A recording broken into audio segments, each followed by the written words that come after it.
आचार्य महाराज उठ गए, लेटे हुए थे। उठ करके जैसे कोई धूप में देखता है ना, ऐसे ऐसे करके हमारे पूज्य महाराज को देखने लगे, संघ को देखने लगे और पुनः देख करके लेट गए। तो महाराज को बुला करके आचार्य श्री कहते हैं कि देखो चंद्रप्रभु महाराज जी, आप छपक के कमरे में नहीं सोया करें। आचार्य श्री अपने आप को क्या कह रहे हैं? छपक कह रहे हैं। आचार्य श्री पूरी तरह से होश हवास में थे, पूरी तरह से। इतनी चेतना आचार्य महाराज की कि आप सोच नहीं सकते हैं। गुरुदेव को हमने बिल्कुल भी किसी भी हालत में विक्षेप होते नहीं देखा। अंत तक गुरुदेव अपनी आत्मा में रमण करते थे। कुंद कुंद की गाथाओं का वह मनन करते थे, चिंतन करते थे, अपने आप में स्वस्थ थे। ऐसे गुरुदेव की परिचर्या करने का लाभ हम सभी को मिला। संत शिरोमणि आचार्य श्री विद्यासागर जी महाराज की समाधि को 2 वर्ष पूरे हो चुके हैं, लेकिन उस दर्द और तकलीफ से आज भी लाखों गुरु भक्त नहीं उबर पाए हैं। आज भी लोगों के हृदय में आचार्य श्री के इस दुनिया से चले जाने की टीस चुभती है। आचार्य श्री के अंतिम दिनों के संस्मरण को एक धर्म सभा के दौरान मुनि श्री महासागर जी महाराज ने सुनाया। उनके शब्दों ने उन पलों को मानो श्रोताओं के सामने सजीव कर दिया। और जब गुरुवर की समाधि हुई थी, तब भारत के प्रधानमंत्री भी भाव विभोर होकर अपने भावों को रोक नहीं पाए थे।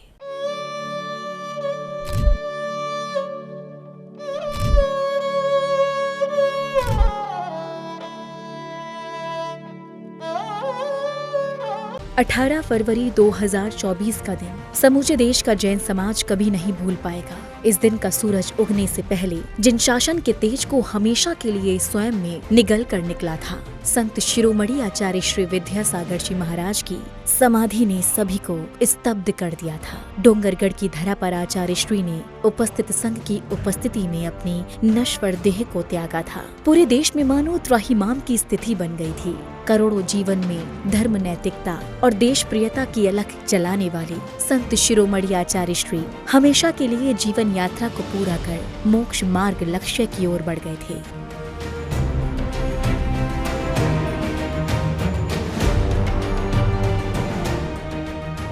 मुनि श्री महासागर जी महाराज ने एक धर्म सभा के दौरान आचार्य श्री विद्यासागर जी महाराज के अंतिम समय के पलों की भावुक कर देने वाली झांकी को निकलवाया और बताया कि जब पूरे संघ को उनके पास आने से गुरुवर ने रोक लगा दी थी और रात्रि 10 बजे जब आचार्य श्री के स्वास्थ्य के बारे में सूचना मिली थी, संघ में किस प्रकार की हलचल मच गई थी। हम लोग गुरुदेव के दर्शन की ओर आगे बढ़ रहे थे और गुरुदेव ने पूरे संघ पर रोक लगा दी। कोई भी संघ यहाँ पर नहीं आएगा। लेकिन हमारे पूज्य निर्यापक मुनि समता सागर महाराज जी, उनका मन बहुत द्रवित हो रहा था और उन्होंने हम लोगों से कहा कि नहीं, गुरुदेव की आज्ञा तो आ चुकी है, लेकिन अपन थोड़ा सा और आगे बढ़ते हैं। और हम लोग छुई खदान तक आकर के बैठ गए। अब यहाँ पर बैठे बैठे 7 दिन हो गया। अचानक एक दिन हमारे निष्कम सागर महाराज जी रात को 10 बजे आए। बोले महाराज जी दरवाज़ा खोलो। हम बोले क्या हो गया? बोले आचार्य जी का स्वास्थ्य अच्छा नहीं है, ऐसा हमने वीडियो में देखा आज की, तो अपन कल सुबह यहाँ से निकलेंगे। हम बोला ठीक है, बड़े महाराज जी से पूछ लेंगे। बोले हाँ, बड़े महाराज जी से पूछ करके अपन सवेरे यहाँ से बिहार करेंगे। पूज्य बड़े महाराज जी ने भी बैठ करके निर्णय लिया कि आज्ञा तो नहीं है भैया, क्या करें, चलो अपन लोग डोंगरगढ़ शहर के मंदिर में जाकर के बैठ जाएंगे। अब आज्ञा नहीं है तो चूंकि संघ की परंपरा हमारी आज्ञा प्रधानी है, गुरुदेव हमेशा उस शिष्य को ज़्यादा चाहते हैं जो गुरुदेव की आज्ञा का अंशतः पालन करते हैं। हम लोग वहाँ से बिहार करके इस ओर बढ़े और जैसे ही डूंगरगढ़ में प्रवेश हुआ, पूज्य योग सागर जी का संकेत आया कि आप लोग रात्रि विश्राम क्षेत्र में कर लें। हम लोग डायरेक्ट वहाँ पहुँच रहे थे, लेकिन उनके आदेश के अनुसार हम लोग यहाँ रुके, आहार करके पुनः हम लोग गुरुदेव के दर्शन की ओर आगे बढ़े। वहाँ पर पहुँच करके जैसे ही हम लोग गुरुदेव के दर्शन करते हैं दोपहर को समाई के बाद में, तो मैंने वंदना करने के उपरांत पूज्य गुरुदेव से कहा, हमने बोला गुरुदेव, पूज्य समता सागर महाराज जी आप सत्संग आपके दर्शन करने के लिए आए हुए हैं, आप आशीर्वाद दें। नमोस्तु गुरुदेव, नमोस्तु। आचार्य महाराज उठ गए, लेटे हुए थे। उठ करके जैसे कोई धूप में देखता है ना, ऐसे करके हमारे पूज्य महाराज को देखने लगे, संघ को देखने लगे और पुनः देख करके लेट गए। जब मुनिवर ने कहा आचार्य गुरुवर से कि महाराज जी कुछ औषधि ले लीजिए, तो उन्होंने कहा अभी नहीं लेंगे कुछ, इस तरह के शब्द थे। हम लोगों ने निवेदन किया, गुरुदेव आज आप आहार पर नहीं उठे हैं, चलिए आहार पर शुद्धि कर लीजिए, थोड़ा सा जो भी आपको औषधि जल वगैरह लेना है ले लेंगे। आचार्य श्री के शब्द थे वहां पर, अभी नहीं। मैंने मात्र इतने ही शब्द गुरुदेव के वहां पर सुने थे। आचार्य श्री ने कहा अभी नहीं, बस, और हाथ को पलटा दिया। और उस दिन भी आचार्य महाराज ने बुद्धिपूर्वक उपवास ले लिया अपने आप में। इसी क्रम में मुनिश्री ने बताया कि जब उनकी वार्ता मुनिश्री चंद प्रभु सागर जी महाराज से हुई थी, तो उन्होंने बताया था कि आचार्य श्री ने उनसे कहा था कि शपक के कमरे में ना सोया करें।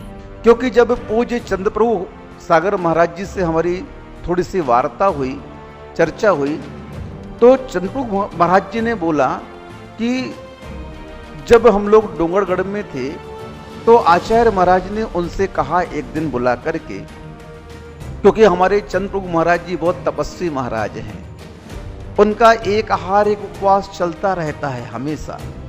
तो महाराज को बुला करके आचार्य श्री कहते हैं कि देखो चंद प्रभु महाराज जी, आप छपक के कमरे में नहीं सोया करें। आचार्य श्री अपने आप को क्या कह रहे हैं? छपक कह रहे हैं। छपक किसे कहते हैं? जो संलेखना को स्वीकार कर लेता है उसे छपक कहते हैं शास्त्रीय भाषा में। बोले महाराज जी क्यों नहीं सोएंगे हम आपके कमरे में? बोले देखो, जो छपक होता है उनके कमरे में मजबूत महाराज चाहिए। कौन चाहिए? और आप एक आहार एक उपवास करते हैं, इसलिए आप कमजोर हैं और कमजोर महाराज को कभी भी व्यंतर पकड़ सकते हैं। हंस करके आचार्य महाराज ने ऐसा उनसे कहा। अब हमारे पूज्य चंद प्रभु सागर जी सतर्क हो गए, क्योंकि आचार्य जो होते हैं और जो बोलते हैं वो करते हैं। आचार्य महाराज ने जब अपने आप को छपक कहा तो हमारे चंद प्रभु महाराज जी सतर्क होकर के और थोड़ा सा गौर से उनकी चर्या देखने लगे। हम आप पूरा विश्व ये समझता था कि आचार्य महाराज बीमार हैं और बीमारी ने आचार्य महाराज को कमजोर बना दिया। नहीं, ये हम आपकी भूल है सबसे बड़ी। आचार्य महाराज कहीं से भी कमजोर नहीं थे। बीमारियां, रोग तो जो था तो था, क्योंकि वही रोग साधु के लिए परिसह में रखा गया है और वही परिसह साधु की कर्म निर्जरा का कारण हुआ करता है। आगे मुनिश्री ने बताया कि किस प्रकार गुरुवर ने क्रमबद्ध से चीजों को त्याग कर मोक्ष की ओर अग्रसर हुए थे। आचार्य महाराज अपने शरीर से पूरी तरह से अवगत थे। वो अपने शरीर की स्थिति को पूरी तरह से जान रहे थे और हमारे पूज्य चंद प्रभु सागर भी सतर्क हो गए थे।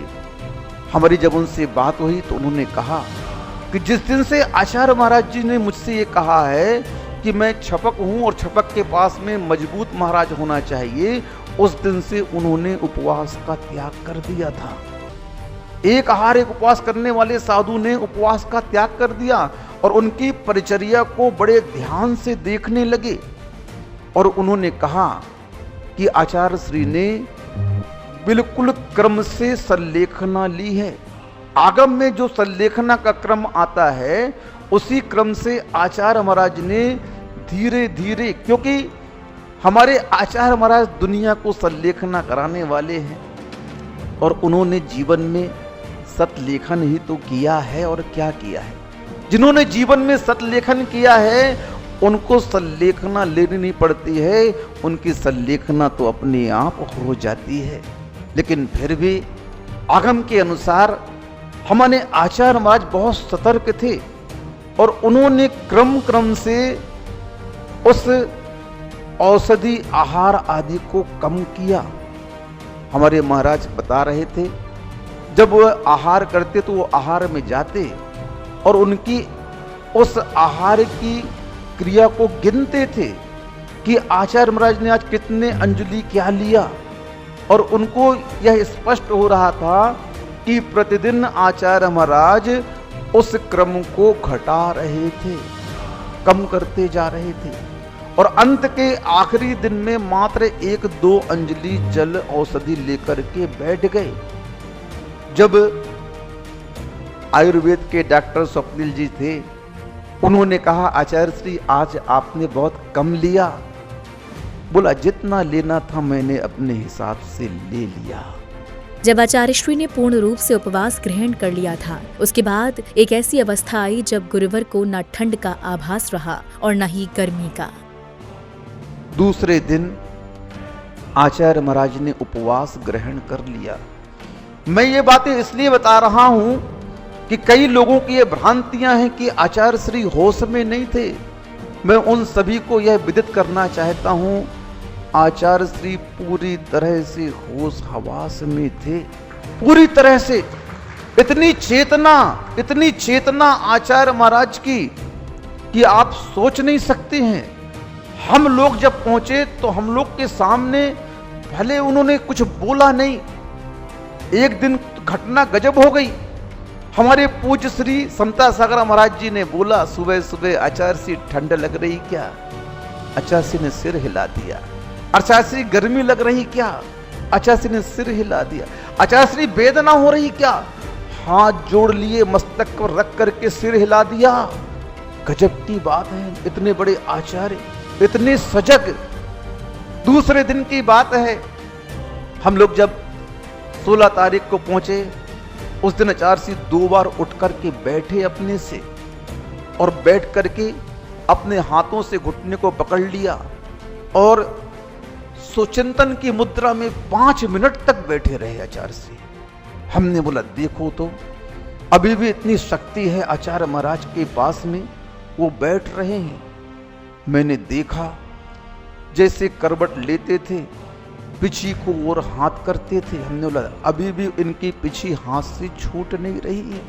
इतनी जागरूकता, हाथों में इतनी शक्ति थी आचार्य महाराज के। मैंने देखा कि वो पिछी पकड़ते थे हाथों से। गजब हो गया। भले ही वो परिमार्जन नहीं कर पा रहे, लेकिन मुट्ठी से पकड़ लेते। हम लोग बोलते जैसे हम लोग परिमार्जन कर रहे हैं, आप विकल्प ना करें। और परिमार्जन करके ही आचार्य श्री करवट लेते थे। हम लोगों ने एक बार सोचा थोड़ा सा कि एक तखत गड़ रहा होगा आचार्य श्री को, तो एक नैपकिन रख दी। आचार्य श्री ने एक हाथ से नैपकिन को अलग कर दिया, क्योंकि पूरी जिंदगी उन्होंने हम लोगों को यही कहा कि ये सब चीज का प्रयोग नहीं करना है। सिर के नीचे कुछ भी नहीं रखा, हाथ के बल ऐसे अपने ही लेटे रहते थे आचार्य श्री। गजब की चर्या थी। इसके बाद मुनिश्री ने कहा कि गुरुवर आज पारणा कर लीजिए, तो इस पर गुरुवर ने मुस्कुराते हुए कहा कि आज भी मेरा उपवास है। दूसरे दिन की बात है, सुबह हुई, आहारचर्या का समय हुआ। हम लोगों ने पुनः आचार्य श्री से कहा आचार्य श्री आज कुछ ले लीजिए, कल आपने उपवास कर लिया था, आपका कल उपवास था, आज पारणा कर लीजिए। पूरा संघ मौजूद था, प्रसाद सागर महाराज जी थे, पूज्य योग सागर जी थे, सभी महाराज वहां पर खड़े हुए थे। मैंने बोला आचार्य श्री आज कोई औषधि नहीं देंगे आपको, मात्र आप थोड़ा सा जल ले लेंगे। इतना मैंने कहा और आचार्य श्री मुस्कुरा दिए। योग सागर महाराज जी कहते हैं महासागर जी मैं इतने दिन आया आज तक आचार्य श्री की मुस्कुराहट नहीं देखी, और आपके इस निवेदन से आचार्य श्री मुस्कुरा रहे हैं, गजब हो गया। और मुस्कुरा करके आचार्य श्री ने हाथ हिला दिया ऐसे और बोला, आज भी मेरा उपवास है। इशारे से उन्होंने उपवास की घोषणा कर दी। मैं दंग रह गया। शुद्धि के लिए निवेदन किया, हाथ आगे करके धुलवाना चाहा, हाथ पीछे खींच दिए और सिर से बोला, नहीं कुछ नहीं करो। आचार्य श्री लेटे रहे। हम लोग आचार्य श्री को योगी भक्ति सुना रहे थे। आचार्य श्री को योगी भक्ति हिंदी की बहुत पसंद थी। आचार्य श्री बड़े ध्यान से योगी भक्ति सुन रहे थे। फिर हमने बोला, आचार्य श्री आपको समय सार बहुत प्रिय था, और आचार्य श्री ने हम लोग को क्या, पूरे संघ को पुण्य पाप से लेकर निर्जराधिकार तक की 100 गाथाएं याद करने के लिए कही थी। हम लोगों ने याद भी की, और आचार्य श्री को उसका पाठ सुनाया मैंने बैठ करके। आचार्य श्री ने बड़ी समता भाव से पाठ सुना। आचार्य श्री को समाधि तंत्र बहुत प्रिय था। आचार्य श्री को इष्टोपदेश बहुत प्रिय था। ये सब अध्यात्म के ग्रंथ हैं पूज्यवर पूज्यपाद स्वामी के। उनका वाचन भी, उनका मैंने स्वाध्याय आचार्य श्री कराया। बड़े समता भाव से सुनते रहे आचार्य श्री इन ग्रंथों को, बड़े एकाग्र से सुनते रहे। एक पल भी उन्होंने हिला नहीं, कुछ नहीं किया, बस एक करवट से सुनते रहे। मैं सुनाता रहा उन्हें। ऐसी चेतना मेरे गुरुदेव की जागृत थी। जब गुरुवर ने दोनों हाथ उठाकर बोला था कि बड़े बाबा की जय, मानो पूरा वातावरण एक आध्यात्मिक ऊर्जा से सराबोर हो गया था। दोपहर को बहनें आ गई और कहने लगी, महाराज जी ये बड़े बाबा का गंदोदक लेकर के आए हैं, आप आचार्य श्री के माथे पर लगा दो। पूज्यवर समता सागर महाराज जी ने उस गंदोदक को लेकर के आचार्य श्री के माथे पे लगाया। घी का गंदोदक था। और आचार्य श्री से कहते हमारे महाराज जी, आचार्य श्री जी आप तो बड़े बाबा की कितनी बार जय बोलते थे, जितने भी प्रवचन होते थे बड़े बाबा की जय के बिना आपके प्रवचन चालू नहीं होते थे। आज बड़े बाबा की जय नहीं बोल रहे हैं आप। महाराज जी ने जय बुलवाई। हमारे समता सागर महाराज जी ने कहा, कुंडलपुर के बड़े बाबा की। आचार्य श्री ने दोनों हाथ उठा लिए, बोले जय। दोनों हाथ उठाए, पूरा संघ खड़ा हुआ है। इतनी चेतना गुरुदेव की जागृत थी। किन्हीं कारणों से आचार्य श्री का क्षेत्र परिवर्तन कराया गया, ये सभी को विदित है। कई बार महाराज जी बोल चुके हैं कि जब भी आचार्य श्री का स्वास्थ्य खराब होता था तो उनका क्षेत्र परिवर्तन कराया जाता था। और स्वास्थ्य लाभ को लेकर के जो उपस्थित महाराज थे, जो संघ था, उन्होंने गुरुदेव का क्षेत्र परिवर्तन कराया। लेकिन जब वहां लाभ नहीं मिला तो हम लोगों ने पुनः चंद्रगिरी में आने का निर्णय लिया। और आचार्य श्री को जैसे ही चंद्रगिरी में लाकर विराजमान करते हैं और गुरुदेव से कहते हैं, गुरुदेव आप किसी भी प्रकार का विकल्प नहीं करें, आप चंद्रगिरी क्षेत्र में पहुंच चुके हैं। जैसे इतना कहा, आचार्य श्री पुनः गर्दन उठा करके दीवालों का अवलोकन करते हैं और ऐसे लेट जाते हैं और कहते ठीक है। पुनः पूरा दिन धर्म ध्यान से बीतता रहा। अचानक रात को थोड़ा स्वास्थ्य बिगड़ा। 10 बजे की बात है। थोड़ा सा उनको पित्त का प्रकोप जो अंदर था बाहर आया, और पित्त का प्रकोप आते ही हमने पूज्य समता सागर जी को, प्रसाद सागर जी को बुलाया, सबको, योग सागर जी को। मैं वहीं बैठा हुआ था और हमारे निस्सीम सागर जी और निरामय सागर जी वहीं पर बैठे हुए थे, समाइक कर रहे थे। हमने बोला, महाराज आचार्य जी को सर्दी हो गई क्या, लगता है नाक से सुरसुर की आवाज़ आ रही है। हम बोले काम करो, पतला कपड़ा नाक में डाल करके थोड़ा सा उसको निकाल देते हैं। और जैसे ही पतला कपड़ा नाक के अंदर डाला तो उसमें से पित्त का लालपन आने लगा।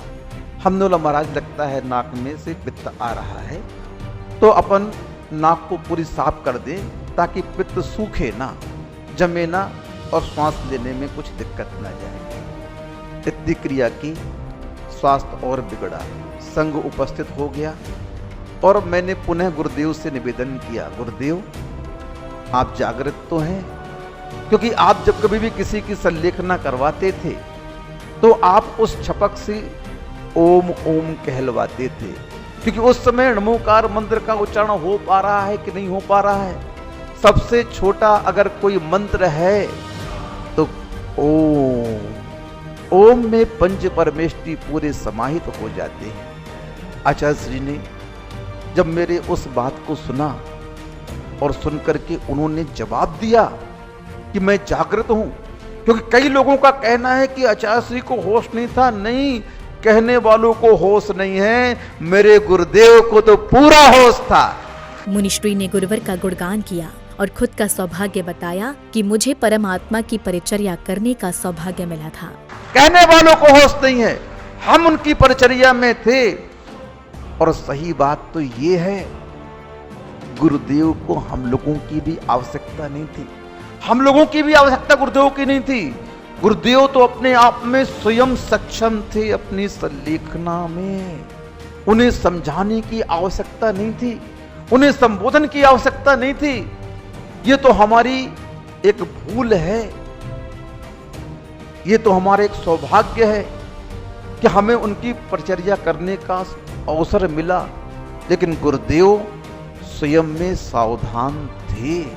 अंत समय तक गुरुदेव का जो उपयोग था वह अपने आप में स्थिर था, पंच परमेष्टि में स्थिर था। एक समय भी गुरुदेव को हमने बिल्कुल भी किसी भी हालत में विक्षेप होते नहीं देखा। अंत तक गुरुदेव अपनी आत्मा में रमण करते थे, कुंद कुंद की गाथाओं का वह मनन करते थे, चिंतन करते थे, अपने आप में स्वस्थ थे। ऐसे गुरुदेव की परिचर्या करने का लाभ हम सभी को मिला। गुरुदेव ने क्यों रोक दिया सभी को? बहुत सारे प्रश्न आज सबके सामने खड़े हो रहे हैं, उन सभी का उत्तर आप लोगों को मिल चुका है। और बहुत सारे प्रश्न आप लोग जो कर रहे हैं संघ संबंधित, उनका उत्तर भी आपको मिलेगा। आप ज्यादा चिंता करने की आवश्यकता ना करें। हाँ, हमारे संघ की चिंता आप ना करें, क्योंकि हमारे संघ की चिंता स्वयं हमारे गुरुदेव ने की है। इतने बड़े आचार्य, इतने बड़े आगम के ज्ञाता, जिनको देख करके लोग आगम कहते थे, वो स्वयं अपने आप में आगम हैं, थे और रहेंगे। और उस आगम की चर्या करने वाले संघ की व्यवस्था करके जाते हैं। हर कुछ उन्होंने व्यवस्थित किया है। सभी प्रकार से आगम में जो एक आचार्य के लिए कर्तव्य रूप कहा जाता है, उस कर्तव्य को आचार्य महाराज ने बखूबी निभाया है। कहीं भी आचार्य महाराज ने उस कर्तव्य को छोड़ा नहीं है। अब ये बात अलग है कि आप उनके निर्देशन का पालन ना करें तो ये आपकी कनिष्ठता कहलाएगी, ये आपका दुर्भाग्य कहलाएगा। इसीलिए गुरुदेव की स्थिति शुरू से लेकर अंत तक सजग थी। गुरुदेव स्वयं में सावधान थे और उन्होंने स्वयं को छपक के रूप में स्वीकार किया और उन्होंने क्रम से अपनी संलेखना की है। इसलिए ऐसे आचार्य महाराज की संलेखना को लेकर के कोई भी शंका प्रश्न आदि नहीं करना चाहिए। इसी क्रम में मुनिवर ने बताया कि गुरुवर का डोला भक्तों ने नहीं बल्कि असंख्यात देवों ने उठाया था और गुरुवर हवा में विहार करते हुए गए। उनकी चर्या के साक्षी हम लोग तो थे ही थे, लेकिन साथ में देव भी थे। आप लोगों को पता नहीं कितने देव आए। ये मनुष्य सोचते होंगे कि भगवान का डोला हमने उठाया, गुरुदेव का नहीं। वहां पर इतनी भीड़ थी और डोला में हाथ लगाने वाले एक नहीं थे, असंख्यात देव थे। हमने देखा उस भीड़ में कि कौन डोला पकड़े हुए है, कोई को कोई सुध नहीं है। सारी जनता मात्र हाथ लगाने की होड़ कर रही, गुरुदेव के डोले में हम हाथ लगा लें। हाँ, और उस अव्यवस्थित अवस्था में अगर देखा जाता तो डोला कभी भी पलट सकता था, लेकिन देवों ने आकर के उस डोले को थामा है और गुरुदेव हवा में विहार करके गए। जैसे पानी की लहरें आती जाती है ना, वैसे गुरुदेव का डोला कहीं यहां जाए, कहीं वहां जाए, कहीं वहां जाए। कोई व्यवस्थित करने वाला नहीं था मनुष्यों में। ये व्यवस्था अंत समय में भी देवों ने आकर के संभाली। गुरुदेव ने पहले समझ लिया था कि भैया अगर मैं पहले से घोषणा करता, अभी तो ये हाल है, जब बिना घोषणा के यह डोला कैसे अधर में डोल रहा है, और अगर घोषणा कर देता तो चंद्रगिरी का पूरा डोंगरगढ़ का शहर जन सैलाब से भर जाता। यहां पैर रखने की जगह, क्षेत्र तो क्या, डोंगरगढ़ में पैर रखने की जगह नहीं होती। और उस अव्यवस्था का दोष मेरे गुरुदेव को लगता, लेकिन मेरे गुरुदेव अपने जीवन में कभी कोई दोष लगाना नहीं चाहते थे। इसलिए उन्होंने किसी को भी नहीं कहा, क्योंकि जानते हैं उस अव्यवस्था का अंत में हमें दोष लग जाएगा।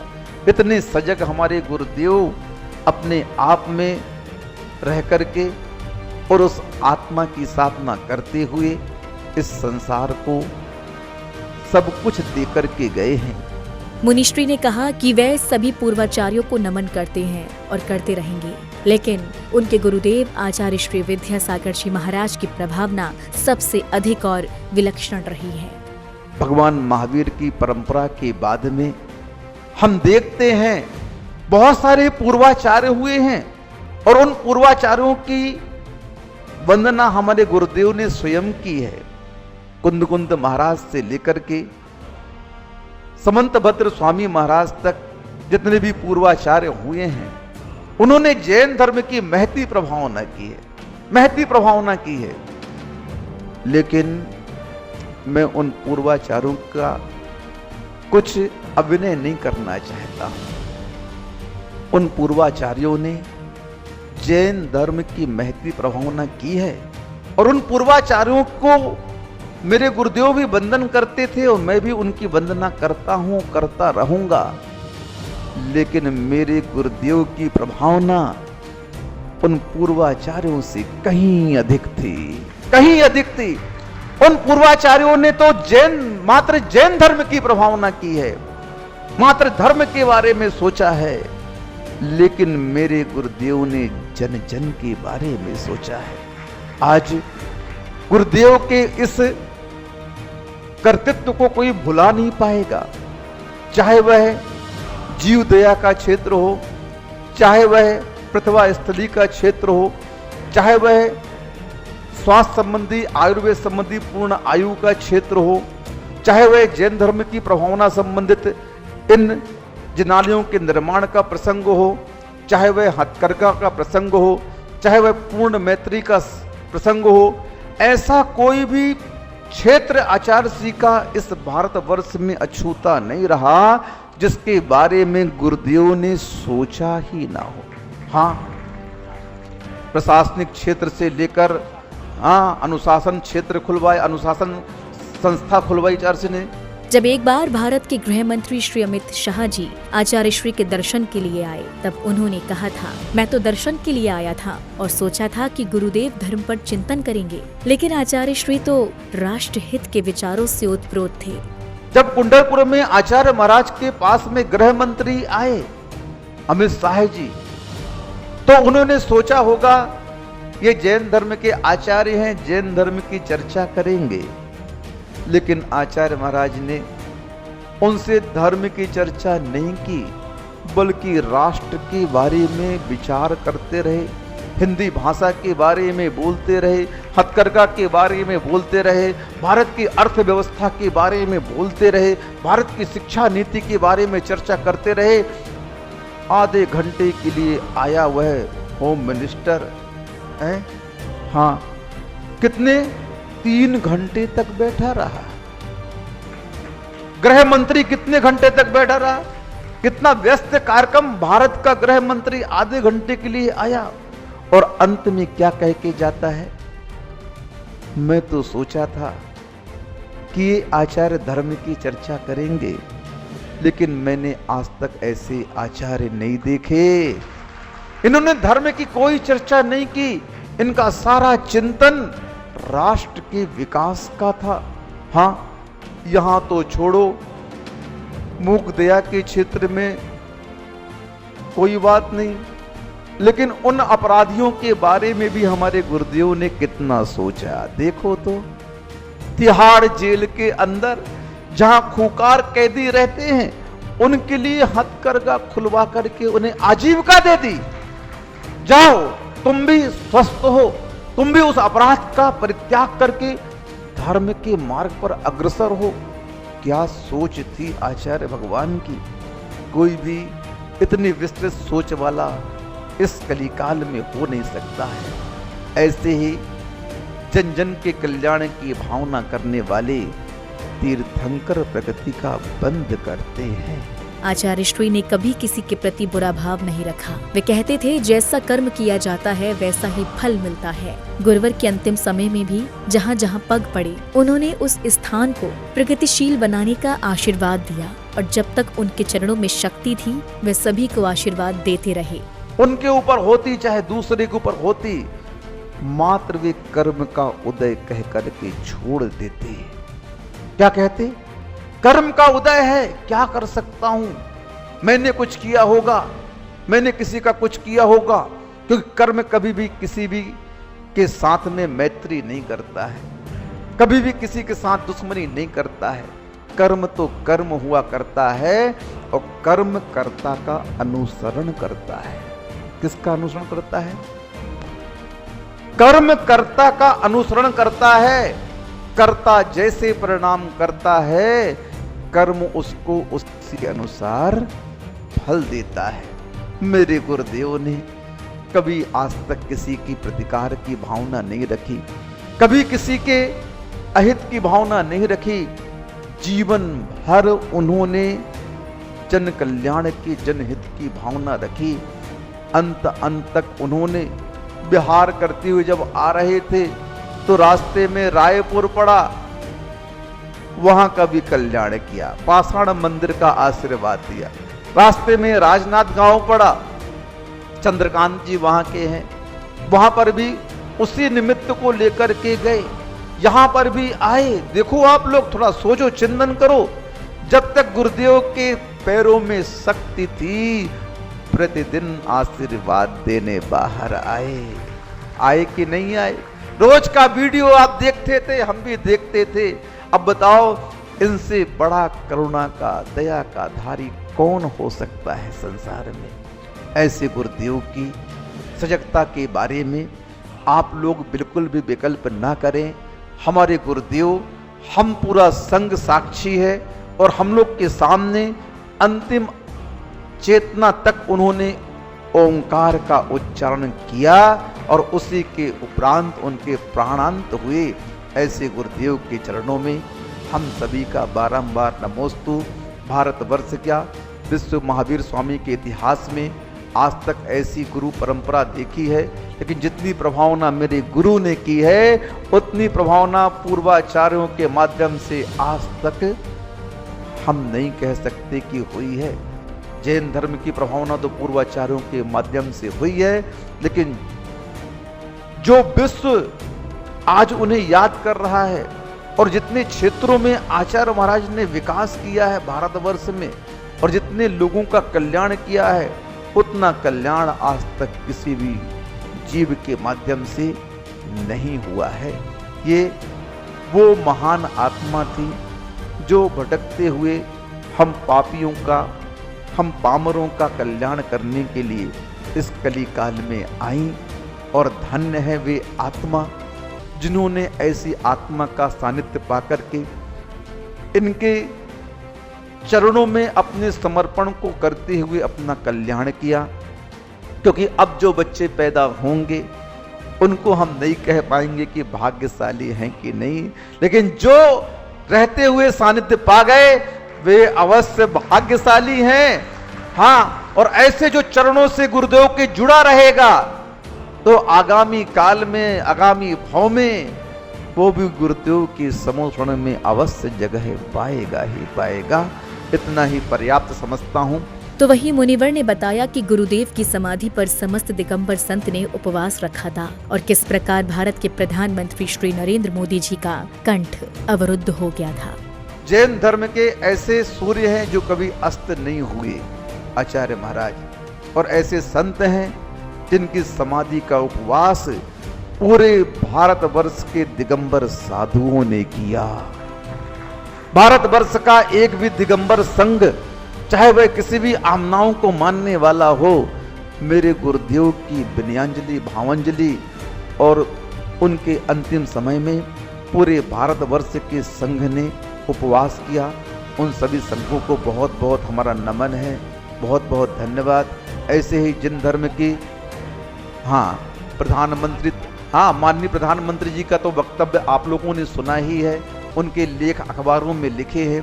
पूरा विश्व, पूरा लोकसभा, पूरी राज्यसभा, राष्ट्रपति से लेकर जितने भी नेता थे, पूरा भारतवर्ष उनके इस संलेखना के उपरांत भावामुक्त हो गया था।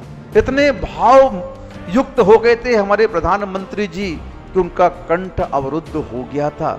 बताओ, इतने बड़े राष्ट्र का अध्यक्ष, राष्ट्र का प्रधानमंत्री हमारे गुरुदेव के उन विचारों से कितना प्रभावित था, ये आप लोग देख रहे हैं।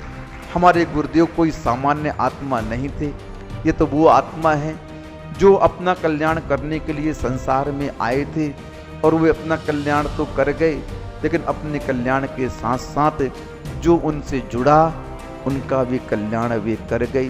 कितनों का कल्याण कर गए और कितनों के लिए मार्ग प्रशस्त करके चले गए।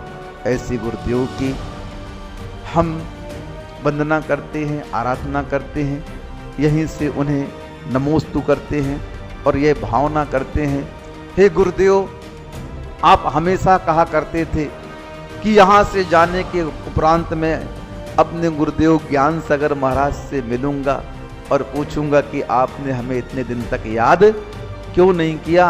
लेकिन महाराज, आप कह गए हैं, मैं भी आपसे कहता हूं कि आप भी हमें भूलिएगा नहीं। हम जहां कहीं भी हों, जहां कहीं भी शिथिल हों, तो आप आकर के डांटिएगा, प्रायश्चित दीजिएगा, संभालिएगा, अपने चरणों में रखिएगा, अपना आशीष बनाए रखिएगा पूरे श्रावक के ऊपर, पूरे आर्यका संघ के ऊपर, पूरे ब्रह्मचारी ब्रह्मचारिणियों के ऊपर, पूरे मुनि संघ के ऊपर। प्रभु, आपका निर्देश, आदेश और आशीष हमेशा बना रहे, यही आपके चरणों में प्रार्थना है। अहिंसा परमो धर्म की।